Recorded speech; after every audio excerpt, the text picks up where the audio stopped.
നമ്മുടെ നാട്ടിലെ പല ആൾക്കാരും ഈ യുദ്ധം ചെയ്ത് അവനെ തോപ്പിക്കണം, നമുക്ക് ഉടൻ തന്നെ യുദ്ധത്തിന് പോകണം, വെടിവെക്കാൻ പോകണം എന്നൊക്കെ പറഞ്ഞിരിക്കുന്ന പല ഭയങ്കര യുദ്ധസ്നേഹികളായിട്ടുള്ള ഒരുപാട് ആൾക്കാർ ഇപ്പം നമ്മുടെ നാട്ടിൽ ഒത്തിരിയുണ്ട്. അപ്പോൾ അവർ ശരിക്കും പറഞ്ഞാൽ യുദ്ധത്തിൻ്റെ കെടുതികൾ ശരിക്കും അതിൻ്റെ കോൺസിക്വൻസ് കാണാത്ത ആൾക്കാർ. സന്തോഷത്ത് വളരെ വർഷങ്ങളായിട്ട് കണ്ടുകൊണ്ടിരിക്കുന്ന ആളാണ് അല്ലേ? അതെ. എന്ത് യുദ്ധത്തെക്കുറിച്ച് എന്താണ് സന്തോഷം എന്താണ് ഇത്തരം ആൾക്കാരോട് പറയാനുള്ളത്? നമ്മൾ ഈ യുദ്ധത്തെക്കുറിച്ച് നമ്മളിതിപ്പോൾ ഈ യുദ്ധത്തിൽ പോകുമ്പോഴൊക്കെ നമ്മൾ കൂടെയുള്ള ആൾക്കാരുമായിട്ട് ഏറ്റവും കൂടുതൽ ചർച്ച ചെയ്യുന്നത് ഈ യുദ്ധത്തെക്കുറിച്ച് തന്നെയാണ്. ഓരോ യുദ്ധവും എടുത്ത് പരിശോധിച്ചിട്ട് ഇങ്ങനെ നീണ്ട നീണ്ട നീണ്ട ചർച്ചകൾ തന്നെയാണ് എപ്പോഴും നടത്തിക്കൊണ്ടിരിക്കുന്നത്. നമ്മളിപ്പോൾ യുദ്ധം എന്ന് പറയുന്നത് ആക്ച്വലി നമ്മൾ ഒരു സ്പീഷീസിൻ്റെ ഇഷ്യൂ ആയിട്ടാണ് ഞാനിപ്പോൾ കാണുന്നത്. കാരണം നമ്മുടെ ഇപ്പോൾ കൂടെയുള്ള നമ്മളിപ്പോൾ ഏറ്റവും അടുത്തുള്ള റിലേറ്റീവ് ചിമ്പാൻസീസോ ഗൊറില്ലാസോ ഈ ഏപ്സിനകത്ത് വേറൊരു ആൾക്ക് യുദ്ധം വേണ്ട. ഇങ്ങനെ സിമിലറായിട്ട് ഉള്ള ഒരു പെരുമാറുന്ന ചിലപ്പോൾ ചില ആൻസ് ഉണ്ട്, ചില ബീസ് ഒക്കെ ഉണ്ട്, ഇല്ലെന്ന് പറയാൻ പറ്റത്തില്ല. എന്നാലും ഈ പറയുന്ന ഇതൊരു ലാർജ് സ്കെയിലിലെ കില്ലിങ്, ഭക്ഷണത്തിന് വേണ്ടി അല്ലാത്തൊരു കില്ലിങ്, സെയിം സ്പീഷീസിൻ്റെ കില്ലിങ്, ഇത് വേറൊരു സ്പീഷീസിനുമില്ല. ഇറ്റ്സ് ബേസിക്കലി എനിക്കിപ്പോൾ നമ്മൾ പല ഇതിനെക്കുറിച്ചുള്ള വിശകലനങ്ങളൊക്കെ നോക്കുമ്പോൾ ഇതൊരു ഹ്യൂമൻ സ്പീഷീസിൻ്റെ ഇവോൾവ്മെൻറ്റിനകത്ത് നമ്മളൊരു ഒരു സൊസൈറ്റൽ ബീയിങ് ആയിട്ട് ഹൈറാർക്കിയൽ ആയിട്ടുള്ളൊരു സൊസൈറ്റി കൺസ്ട്രക്ട് ചെയ്തതിൻ്റെ ഭാഗമായിട്ട് ഈ ഹൈറാർക്കിക്കകത്ത് ഡൈനാമിക് ആയിട്ടുള്ള ഹൈറാർക്കിയാണ്. എല്ലാവരും മുകളിലോട്ട് കയറാൻ നോക്കുന്ന ഒരു ഭയങ്കര ഡൈനാമിക് ആയിട്ടുള്ള പല തട്ടിലുള്ള ഹൈറാർക്കീസാണല്ലോ. ഇതിനകത്ത് ഏറ്റവും എളുപ്പമാർഗം ബലം പ്രയോഗിക്കുക, ഈ ഹൈറാർക്കിൻ്റെ മുകളിൽ കയറാനായിട്ട്. Very easiest way to climb up the hierarchy എന്ന് വെച്ച് കഴിഞ്ഞാൽ ആൾക്കാരെ ഓർഗനൈസ് ചെയ്ത് ഇങ്ങനെ ചെയ്ത് ആയുധങ്ങൾ വെച്ച് ഏറ്റവും ലീതലായിട്ടുള്ള ആയുധങ്ങൾ, ഏറ്റവും ലീതലായിട്ടുള്ള ഐഡിയാസ് ഇതെല്ലാം പ്രൊമോട്ട് ചെയ്ത് വലിയൊരു ഓർഗനൈസ്ഡ് ആയിട്ട് സംഭവം മാറിയിട്ട് നിൽക്കുമ്പോൾ തീർച്ചയായിട്ടും ആ ഒരു പവർ സ്ട്രക്ചറിന് മുകളിൽ കയറാൻ പറ്റും. മറ്റൊരു മ്യൂസിഷ്യൻ്റെ ഇപ്പം ഏറ്റവും നല്ല മ്യൂസിഷ്യൻ വർക്ക് ചെയ്യണം. ഇത് ബലപ്രയോഗം വളരെ ഈസിയസ്റ്റ് വേ ആയിട്ടും ആണ് നിൽക്കുന്നത്. അത് ഈ ഹൈറാർക്കിക്കൽ സ്ട്രക്ചേഴ്സിനകത്ത് നമ്മുടെ ബ്രെയിൻ ഡെവലപ്മെൻറ്റിനകത്തും ഒരു ഇൻഹറൻ്റ് ആയിട്ടുള്ള അതൊരു എന്താ പറയുക ഡീഫോൾട്ടാണ്. യുദ്ധം എന്ന് വെച്ച് കഴിഞ്ഞാൽ എൻ്റെ ഹ്യൂമൻ സ്പീഷീസിൻ്റെ സ്വഭാവത്തിലൊരു ഡീഫോൾട്ട് മെക്കാനിസമാണ്. നമ്മുടെ സമാധാനം ഇല്ലെങ്കിൽ ഇപ്പുറത്തുള്ള ഈ സംഭവങ്ങളൊക്കെ നമ്മൾ വർഷങ്ങളായിട്ട് ഡെവലപ്പ് ചെയ്തതും ലേൺഡ് നമ്മൾ ഒരാളും അയാളുടെ അനുഭവത്തിൽ നിന്ന് പഠിക്കേണ്ട വിഷയമായിട്ടാണ് മാറുന്നത്. പീസ്ഫുള്ളായിട്ട് ജീവിക്കുന്നത്, അല്ലെങ്കിൽ ചർച്ച ചെയ്ത് പ്രശ്നം പരിഹരിക്കുക, വിദ്യാഭ്യാസം ഉണ്ടാക്കുക, ഈ ചരിത്രം മനസ്സിലാക്കുക, ഈ പറഞ്ഞ ഈ ചർച്ച ചെയ്ത് ഫെയിലിയർ ആവുമ്പോൾ എന്തുകൊണ്ട് ഫെയിൽ ചെയ്തു അങ്ങനെയൊക്കെ പോകുമ്പോഴാണ് നമ്മൾ ഇത് പീസ്ഫുൾ ആവുന്നത്. അപ്പോൾ ഈ ലേൺഡ് പ്രൊസീജിയറും ഈ ഡീഫോൾട്ടായിട്ടുള്ള ജനറ്റിക് അണ്ടർപിന്നിങ്ങും എപ്പോഴും മനുഷ്യൻ്റെ അകത്തുണ്ട്. അതിനകത്ത് ലൈക്ലി ഇപ്പം നമ്മളൊരു സെക്കൻഡ് വേൾഡ് വാർ കഴിയുമ്പോൾ ഒരു സമൂഹം മൊത്തം അങ്ങ് ഒരു സ്വിച്ചിട്ട് പോലെ പഠിക്കും. കാരണം എല്ലാവരും ഇത് മതിയായി. അപ്പോൾ ഒരു സൊസൈറ്റി മൊത്തം പഠിക്കും. പക്ഷേ ഇപ്പം ഒരു 2 ജനറേഷനും കഴിഞ്ഞു ഒരാൾ പോലും ഇല്ല, പഴയ ലെസൺസ് എല്ലാം മറന്നു. ഒരാൾ പോലും അപ്പുറത്ത് നിൽക്കുന്ന അന്ന് ഉള്ള ആളില്ല, ഭരണതലത്തിലും ഇല്ല, ഒരു ഡിസിഷൻ മേക്കിങ്ങിലും ഇല്ല. ഡീഫോൾട്ട് അങ്ങ് വർക്ക് ചെയ്യുന്ന ഒരു സൈക്കിളായിട്ട് ഇങ്ങനെ പോകുന്നതല്ലാണ്ട് എനിക്ക് ഇതിനകത്ത് ഒരു എന്താ പറയുന്നത് ജനറ്റിക് ചേഞ്ച് നമ്മൾ ഈസിയായിട്ട് പറഞ്ഞാൽ ജനറ്റിക് ചേഞ്ച് ഉണ്ടായി കഴിഞ്ഞാൽ ഈ ജനറ്റിക് ചേഞ്ച് പറ്റത്തില്ല. കാരണം ഹ്യൂമൻ സ്പീഷീസ് നിലനിൽപ്പ് തന്നെ ഈ പറഞ്ഞ ഓർഗനൈസ്ഡ് ആയിട്ടുള്ള ലേണിങ്ങും ഈ പറഞ്ഞ ഈ സൊസൈറ്റൽ സ്ട്രക്ചറിലാണ് നിൽക്കുന്നത്. ഹ്യൂമൻ സ്പീഷീസ് അല്ലാതെ അത് പോയി കഴിഞ്ഞാൽ അപ്പോൾ ഇത് ഇങ്ങനെയുള്ള ഒരു ഡിസ്കഷൻസ് ഈ പറഞ്ഞ ഡിസ്കഷനിലേക്ക് ഒരു അവെയർ ലേണിംഗ്, റിപ്പീറ്റഡ് ലേണിങ്ങും റിപ്പീറ്റഡ് ആയിട്ടുള്ള അവെയർനെസ്സും ഒക്കെ നമുക്ക് എത്ര കണ്ടു കൊടുക്കാൻ പറ്റും എന്നുള്ളതിൽ ഒരു ലിമിറ്റേഷൻ തന്നെയാണ്. നമ്മുടെ ഡോക്ടർമാർക്ക് അതുണ്ടോ?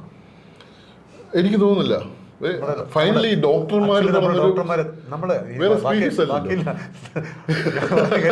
നമ്മുടെ ഡോക്ടർ കമ്മ്യൂണിറ്റി ഇതിനെ കുറിച്ച് എത്ര അവെയറാണ്? അവരാണല്ലോ ഇതിന്റെ അല്ല ഞാനിത് പറഞ്ഞത് നമ്മൾ ഡോക്ടേഴ്സും ഹ്യൂമൻ സ്പീഷീസ് അല്ലാതായി പോകുന്നില്ലല്ലോ. ഞാനിപ്പോൾ ഈ യുദ്ധത്തിനിടയിലും പല ഡോക്ടർമാരുടെ നമ്മളെ ക്ലാസ്മേറ്റ്സിൻ്റെ ഗ്രൂപ്പുകളുണ്ട്, നമ്മുടെ അല്ലാതെ കോളേജ് ഗ്രൂപ്പുകളുണ്ട്, മറ്റേ വേറെ ഇല്ലാതെ ഇങ്ങനെ ഇടതുപക്ഷ ഗ്രൂപ്പുകൾ, വലുത് എല്ലാവരും കൂടെയുള്ള ഗ്രൂപ്പുകൾ, എല്ലായിടത്തും തീർച്ചയായിട്ടും ഡോക്ടർമാർ യുദ്ധം ചെയ്യണമെന്ന് പറഞ്ഞ ഡോക്ടർമാരുണ്ട്. യുദ്ധം ആരും നമ്മൾ ഹോമോജീനിയസ് ആയിട്ട് ഏതെങ്കിലും ഒരു ഗ്രൂപ്പ് പോലും യുദ്ധം ചെയ്യരുതെന്നും യുനാനിമസ് ആയിട്ടുള്ള ഒപ്പീനിയനുള്ള ആരുമില്ല. ഞാനിത് പറയാൻ കാര്യം ഡോക്ടർമാർക്ക് അതിനകത്ത് കുറച്ചുകൂടെ ഉത്തരവാദിത്തം. കാര്യം ഡോക്ടർമാർക്ക് ഒരു ബേസിക് എത്തിക്സ് ഉണ്ടല്ലോ. അപ്പോൾ നമ്മൾ ഈ ഹോളോകോസ്റ്റിനകത്ത് നാസികളെ സഹായിച്ചത് അവിടുത്തെ മെഡിക്കൽ കമ്മ്യൂണിറ്റിയാണ്. ഈ നാസി പരീക്ഷണങ്ങളൊക്കെ നടത്താൻ കൂട്ടുന്നത് ഹൃദയത്തിലേക്ക് ഫീനോൾ കുത്തിവെച്ച ആൾക്കാരെ കൊന്നതൊക്കെ അവിടുത്തെ ഡോക്ടർമാരാണ്. അതുകൊണ്ടാണ് ഞാൻ പ്രത്യേകിച്ച് ചോദിച്ചത്. അപ്പോൾ ഇങ്ങനെയുള്ള ഈ വാർ സിറ്റുവേഷൻ, ഇത്തരം സിറ്റുവേഷൻ വരുമ്പോഴത്തേക്ക് ഈ ഡോക്ടർമാർക്ക് ഈ സാമൂഹ്യ യാഥാർത്ഥ്യങ്ങൾ മനസ്സിലാക്കി ജനങ്ങൾ ഇതിന് പീസിന് വേണ്ടി, സമാധാനത്തിന് വേണ്ടി, പാരസ്പര്യത്തിന് വേണ്ടി നിൽക്കേണ്ട ഒരു കടമയുണ്ടെന്നാണ് ഞാൻ വിചാരിക്കുന്നത്. ഡെഫിനറ്റ്ലി അത് ഒരു എത്തിക്കലി തീർച്ചയായിട്ടും. ഇത് മാത്രമല്ല, നമ്മളിപ്പോൾ പോകുമ്പോൾ എന്തിനാണ് പോകുന്നത് എന്നുള്ളൊരു ക്വസ്റ്റ്യൻ ഉണ്ടല്ലോ. ഈ പറഞ്ഞതിനകത്ത് ഒരു 100 പേർക്ക് ഇഞ്ചറി ഉണ്ടാകുമ്പോഴോ അല്ലെങ്കിൽ പരിക്കേൽക്കുമ്പോഴോ ഒക്കെ നമ്മൾ അറ്റ് ദ മോസ്റ്റ് 20 to 30% അത്ര പേരെയൊക്കെ രക്ഷിക്കാനേ കഴിയുള്ളൂ. ബാക്കിയെല്ലാം മരിച്ചു. 70% മരിക്കുകയെന്ന്. എന്ന് മാത്രമല്ല, റൈറ്റ് ഫ്രം ഇൻസെപ്ഷൻ ഈ പറഞ്ഞ ഹ്യൂമാനിറ്റേറിയൻ ഹെൽത്ത് വർക്കോ ഹ്യൂമാനിറ്റേറിയൻ വർക്ക് തന്നെ ഇൻസെപ്ഷൻ മുതൽ ഫെയിലിയറാണ്. കാരണം ഇതിനു വേണ്ടി ചിലവാക്കുന്ന പൈസ വളരെ കുറച്ച്. ഒരു മിസൈലിന്റെ വില 10 മില്യണാണ്. 10 മില്യണാണ്. 10 രൂപ. അപ്പൊ ഒരു ഇൻവെസ്റ്റ്മെന്റ് എത്രയാ ഇൻവെസ്റ്റ്മെന്റ് ഒരു സ്ഥലത്ത് നിൽക്കുന്നത്? അതിന്റെ വളരെ അങ്ങനെ 10 മില്യണുള്ളത് എത്ര മിസൈൽ അയച്ചിട്ടാണ് ഇത് ഉണ്ടാക്കുന്നത്? നെഗ്ലിജിബിൾ ആയിട്ടുള്ള സാധനമാണ് ഇപ്പുറത്ത് കൊടുക്കുന്നത്, സഹായിക്കാൻ കൊടുക്കുന്നത്. അപ്പൊ അത് റൈറ്റ് ഫ്രം ഇൻസെപ്ഷൻ ഇറ്റ്സെൽഫ്. ഇവിടെ പറഞ്ഞാല് ഇങ്ങനെ തവിട് കൊടുത്ത് വളർത്തിയാന്ന് ചോദിക്കുന്ന പോലെ തന്നെയാണ്. ആ തവിട് കൊടുത്ത് തന്നെയാണ് ഹ്യൂമാനിറ്റേറിയൻസിനെ വളർത്തുന്നത് നമ്മൾ. അപ്പോൾ അതുകൊണ്ട് right from inception it's a failure. അപ്പോൾ എന്തിനാണ് പിന്നെ പോകുന്നതെന്ന് ചോദിക്കും. ഇതൊക്കെ എന്തിനാണ് പോകുന്നത്? ഒന്ന് എനിക്ക് പറയാം, അവിടെ പോകുമ്പോൾ അവിടെ പോയി നമ്മൾ നിൽക്കുമ്പോൾ തന്നെ അവിടുത്തെ ആൾക്കാർ നിങ്ങൾ വന്നത് നന്നായി, നിങ്ങൾ വരണം, നിങ്ങൾ വന്ന് ഇനി നമുക്ക് കുറച്ചെങ്കിലും സന്തോഷമുള്ളത് വെച്ച് നിങ്ങൾ കാണുമ്പോഴാണ്. നിങ്ങൾ ഒന്നും ചെയ്തില്ലെങ്കിലും കുഴപ്പമൊന്നുമില്ല. നമ്മുടെ കൂടെ ഒരാൾ നിൽക്കുന്നുണ്ട്, സാന്നിധ്യം തന്നെ ആശ്വാസമാണെന്നുള്ളതാണ്. അതാണ് അതിന് വേണ്ടിയിട്ട് to stand with them. Literally നമ്മളവിടെ കൂടെ നിൽക്കാൻ വേണ്ടിയിട്ട് ലിറ്ററലി സ്റ്റാൻഡ് വിത്ത് ദം. അതാണ് ഒരു പ്രധാനപ്പെട്ട. 2, ടു ബെയർ വിറ്റ്നസ്. ഈ പറയുന്ന നമ്മുടെ ആയുസ്സിൽ നടക്കുന്ന ഒരു അൺപ്രസിഡന്റ് ആയിട്ടുള്ള, ചരിത്രത്തിൽ കാണാത്ത ഒരു ജനോസൈഡാണ്. It has to be report, it has to be, നമ്മളിത് കഴിയുന്നിടത്തോളം പറയണം. ഇങ്ങനെ സംഭവിച്ചിട്ടുണ്ടെന്ന് പറയണം. ഇതിപ്പോൾ ഇനി സംഭവിക്കാതിരിക്കാം, അത് വേറെ കാര്യം. പക്ഷെ ഇത് സംഭവിച്ചിട്ടുണ്ടെന്ന് പറയണം.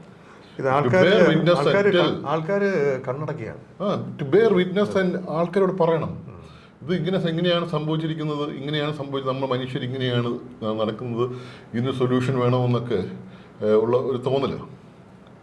വാസ്തവത്തിൽ ഈ പറഞ്ഞ ഇങ്ങനെയുള്ള ഒരു റിപ്പോർട്ടിങ്ങും ഇങ്ങനെയുള്ള ഈ കാര്യങ്ങളൊക്കെ പുറത്ത് പറയുന്നതിലൂടെയാണ് ഒരു പക്ഷേ മറ്റൊരു മൂവ്മെൻറ്റ് നമ്മൾ പറയുന്ന ഇറ്റ് ഈസ് ഈ പറയുന്ന ഒരു പീസിന് വേണ്ടിയിട്ടുള്ള നമ്മൾ പറയുമല്ലോ, ഈ ലേണിംഗ് പ്രൊസീജിയറിന് വേണ്ടിയിട്ടുള്ള ആയുധങ്ങളാകാൻ ഈ ലേണിംഗ് പ്രൊസീജിയേഴ്സ് എന്ന് പറഞ്ഞാൽ അതിനകത്ത് ആരെങ്കിലും എന്തെങ്കിലും പറയണ്ടേ? എവിടെന്നാണ് പഠിക്കേണ്ടത്? ആ പഠിക്കാനുള്ള മെറ്റീരിയൽ ഉണ്ടാക്കാനെങ്കിലും നമ്മൾ പോകണം. തീർച്ചയായിട്ടും അതാണ് സന്തോഷ് സംസാരിക്കുമ്പോൾ എനിക്ക് തോന്നുന്നു മുഴുവൻ അക്കാര്യം. അതായത് മനുഷ്യനെ ഈ അവൻ്റെ ചരിത്രം മനസ്സിലാക്കുക, അവൻ്റെ തെറ്റുകളിൽ നിന്ന് പാഠങ്ങൾ മനസ്സിലാക്കുക, മറ്റൊരു മനുഷ്യനുമായിട്ട് പാരസ്പര്യത്തിൽ ജീവിക്കാൻ പഠിക്കുക, ഇതൊക്കെ എത്രമാത്രം പ്രധാനമാണെന്നുള്ള കാര്യങ്ങളാണ് ഈ അനുഭവങ്ങളൊക്കെ ചൂണ്ടിക്കാണിക്കുന്നത്. അപ്പോൾ അത്തരം ഒരു കാഴ്ചപ്പാടിലേക്ക് നമ്മുടെ ലോകം മാറട്ടെ എന്ന് നമുക്ക് പ്രതീക്ഷിക്കാനേ ഇപ്പോൾ തൽക്കാലം നിർവാഹമുള്ളൂ. അങ്ങനെ മാറട്ടെ എന്ന് ആശംസിച്ചുകൊണ്ട് നമുക്ക് അവസാനിപ്പിക്കാം. Thank you so much Santhosh. അപ്പോൾ യാത്ര ഗംഭീരമാകട്ടെ, അവിടെ പോയി ആൾക്കാർക്ക് ഒരുപാട് സഹായം ചെയ്യാനുള്ള അവസരമുണ്ടാകട്ടെ. Thank you. എന്തുകൊണ്ട് യുദ്ധം പാടില്ല? എന്തുകൊണ്ടാണ് നാം എപ്പോഴും സമാധാനത്തിന് വേണ്ടി നിലകൊള്ളേണ്ടത്? ഇതിൻ്റെയൊക്കെ പ്രാധാന്യം വിളിച്ചോതുന്നതാണ് സന്തോഷിൻ്റെ വാക്കുകൾ. ഈ അഭിമുഖത്തിൻ്റെ തുടർന്നുള്ള ഭാഗങ്ങൾ കേൾക്കുക, ഗാസയിലെ കൂടുതൽ വിശേഷങ്ങൾ അറിയുക. വീണ്ടും അടുത്ത എപ്പിസോഡിൽ നമുക്ക് കാണാം. Thank you.